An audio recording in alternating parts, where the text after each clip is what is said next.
விசுவாசிக்கிறீங்க. சத்தத்தை உயர்த்தி வாசிக்க போகிறோம். 1 Peter chapter 2 verse 24.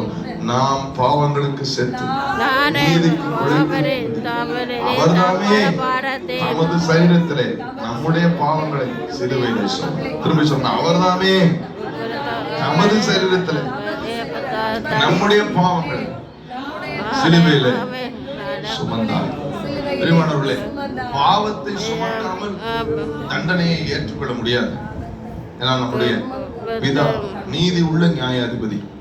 அவன் இயேசு கிறிஸ்துவினிடத்துல பாவமே இல்லை. அவரை அடிப்பதற்கு காரணமே இல்லை. அவர் பாவம் அறியாதவராய் இருந்தார். எல்லா விதத்திலும் சோதிக்கப்பட்டு பாவம்